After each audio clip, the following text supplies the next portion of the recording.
Ваха Абдулвагапович, Сердик Халшин. Ассаламу алейкум. Приветствую вас в нашей студии. Ну и первый вопрос, самый главный.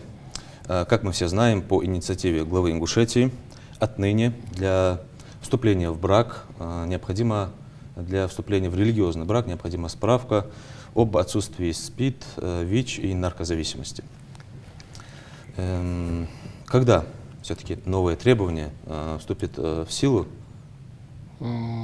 Как вы знаете, по многочисленным обращениям граждан нашей республики к Махмуду Али Калиматовичу, люди взволнованы этим вопросом. У нас вот участились случаи разводов, их немалое количество получается за последний месяц. И по многочисленным обращениям глава дал такое поручение, что чтобы получить разрешение на эти справки, было конкретно дано поручение, чтобы этот вопрос подняли на всю республику и чтобы обсуждали его всем народом вместе, как говорится.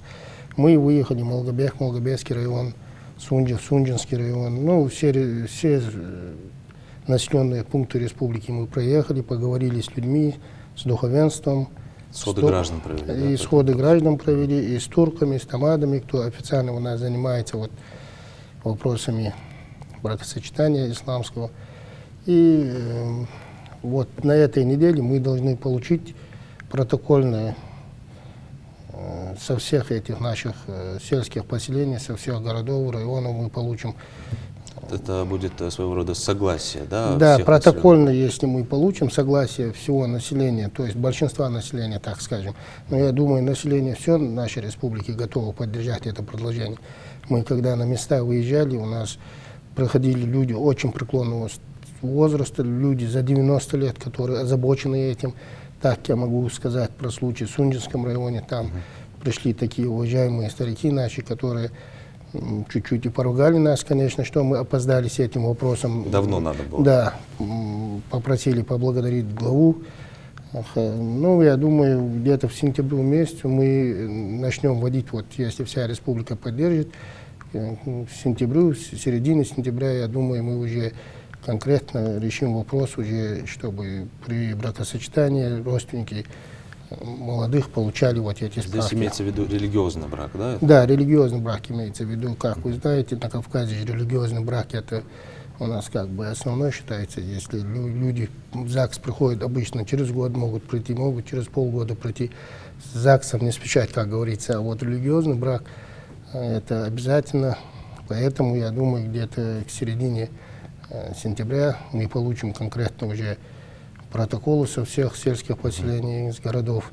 И тогда мы несем предложение, и как глава утвердить все это, наверное, и ведем где-то в середине сентября. А как это вообще будет происходить? Будет специальная комиссия над этим работать? Или же в ЗАГС будут принимать только со справкой документы? В ЗАГС люди будут проходить потом. Кто будет контролировать? Да, мы будем контролировать, и Миннац будет контролировать. Но в большинстве случаев это родители молодых людей. И турки, тамады в сельских поселениях обычно они идут сватать. Имамы, они должны будут, конечно, показывать эту справку, что их ребенок здоров, что они могут смело пойти за них сватать. Ну что ж, еще один вопрос к вам. Из Ингушетии в этом году были организованы прямые рейсы в Саудовскую Аравию для паломников из субъектов СКФО. Это огромный плюс для нашей республики, для нашего аэропорта, который сейчас уже международный. Вы можете, какую оценку вообще, в принципе, вы можете дать сотрудникам Миннаца, комитету по хаджу, их работе в плане организации хаджа? Я так скажу, хадж в этом году был организован, насколько это возможно, на высшем уровне. Все паломники с близлежащих регионов, со всех регионов практически Северного Кавказа, вылетели в хадж с нашей республики. То есть мы так организовали, что у нас были прямые рейсы Магаз, Жидда и Медина Магаз. Все паломники были довольны. Я хочу поблагодарить комитет по хаджу. Ребята очень хорошо организовали. Гостиницы были в шаговой доступности, питание, проживание. И даже наши соседи все время благодарили нас, находясь там. Я сам в этом году тоже посещал святые места, и получается, что все были довольны. И аэропорт у нас закрепился как международный, потому что это была компания иностранная, Fly Baghdad. Получилось с ними договориться, глава оперативно подключился, была создана рабочая группа, которую я возглавлял.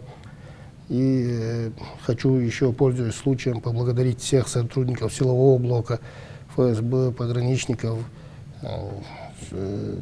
наших сотрудников МВД, всех, всех, кто принимал, особенно таможенников, пограничников хотел бы поблагодарить. Никаких проблем не создавалось для паломников, быстро, оперативно пропускали. Глава лично контролировал весь ход процесса. Ежедневно мы докладывали, что, как происходит. И хотел бы поблагодарить также нашего председателя правительства. Последний день он подключился. Последнее разрешение, как говорится, мы получили 9 часов ночью, и самолет у нас вылетал 3 часа ночи. Ну, оперативно успели, все сделали. А квота 1300 человек хватило? Квоты, правда, чуть-чуть не хватило нам, не чуть-чуть, нам 300 человек у нас остались. Готовы были еще, были поданы документы, ждали. Увеличить не получилось. Увеличить не получилось, потому что Королевство Саудовская Аравия дополнительные квоты нам не дали. До конца ждали, вроде обещали. Ну, у них тоже там места, получается, ограниченные. По приезду туда мы узнали, что палаточные городки, все, там у них места забиты и ограничены, поэтому некоторые паломники, которые хотели совершить хадж в этом году, они не смогли, к сожалению. Но я думаю, в следующем году нам квоту увеличат. Ну, какие планы на следующий год? Какая будет квота примерно? Мы на следующий год постараемся увеличить квоту, минимум рассчитываем на 1500 мест. А максимум, если нам дадут, конечно, мы увеличить собираемся нашу квоту до 2000 мест, чтобы люди могли свободно, все, кто хочет, уехать. А то у нас некоторые паломникам пришлось по прописке вылетать. Кто-то с Северной Осетии, кто-то с Карачаева-Черкесии. В общем, можно сказать, с республики вообще хадж в этом году прошел на высшем уровне. Отлично. Ну и последний вопрос, Ваха Абдулвагапович. Вот вы не так давно возглавляете Миннац республики. Вот за первое полугодие проделана колоссальная работа, можно сказать, вашего министерства. Как вы оцениваете вообще работу министерства и ваших сотрудников?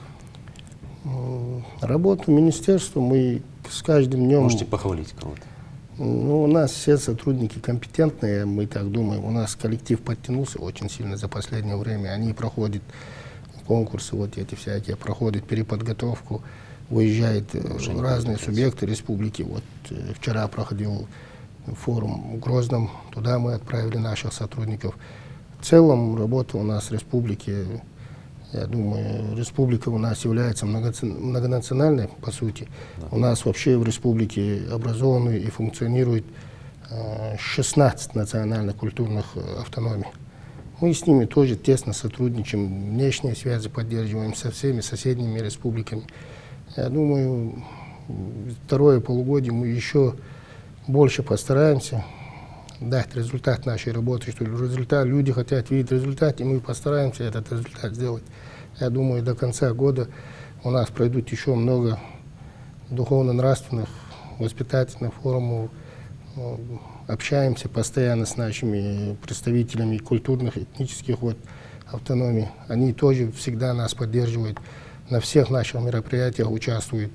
Также они нас поддержали, когда собирали помощь в зону СВО нашим ребятам.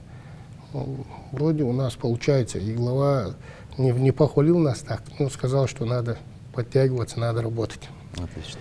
Ну, как известно, национальную телерадиокомпанию Министерства Миннац тоже курирует, что сказать. Нашу работу как вы оцениваете? Хвалить я вас не буду, конечно, сейчас, а то все подумают, свои же подведы хвалят. Но я думаю, наша телерадиокомпания справляется со своими обязанностями. С сотрудниками мы довольны вроде. И бывшим руководителем мы довольны. Она перешла, как вы знаете, недавно у вас же назначен новый руководитель. Я думаю, Боков — это один из лучших специалистов республики в вашей сфере. Желаю вам всех благ. Могу вас даже похвалить чуть-чуть.